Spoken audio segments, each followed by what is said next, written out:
So I'm Cristina Elizabeth Maduro, and there's no H in Cristina. Okay. And my age is 54. I thought I was Hispanic my whole life. And, but culturally, I wasn't necessarily around the customs of Hispanic culture, and in particular Cuban culture, because my mother was American and my parents divorced when I was 6 and we moved to Jacksonville from Miami. So since I wasn't there daily, I wasn't raised in the culture as much. I Mm-hmm. do consider myself Hispanic. I do speak the language and I have a love for the Cuban people.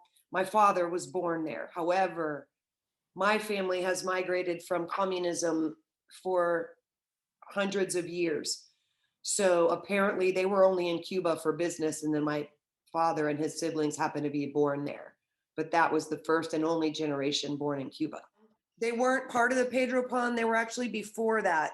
My grandfather um, attended what is now Bowles School here. It was a military academy in the 1930s. So apparently his parents had sent him there as a boarding school at some point.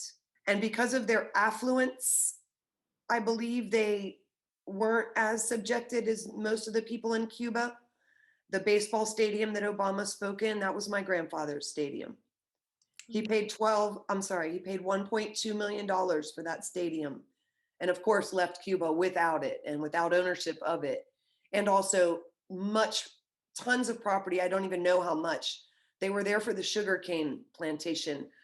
And they also had an oceanfront mansion, of which our family still obviously does not have possession of. And so, everything, our lives, livelihood, millions of dollars were stolen from my family at that moment.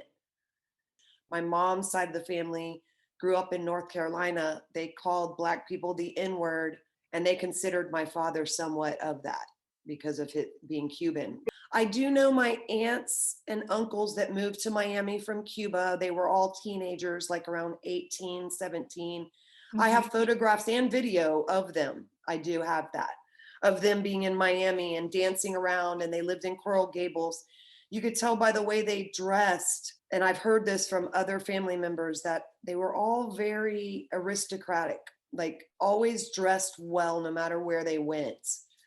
I think they had some connections too.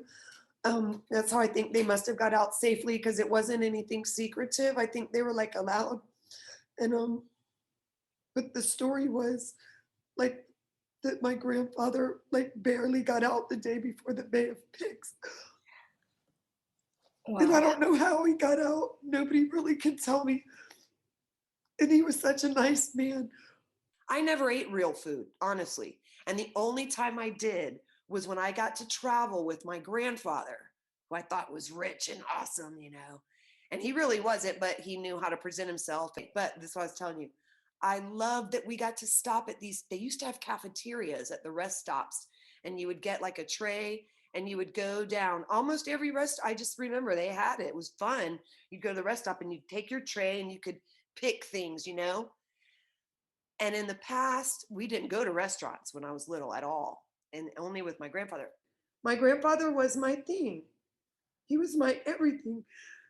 And his wife, who they hated, after my grandmother died, he married a woman named Marta Jackson. And they hated her. They called her a whore because she was basically my grandfather's mistress their whole life, even in Cuba.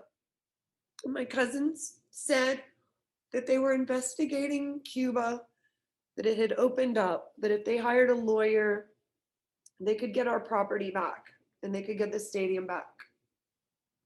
And they wanted that. And they wanted my grandfather to be in the Baseball Hall of Fame and all these things.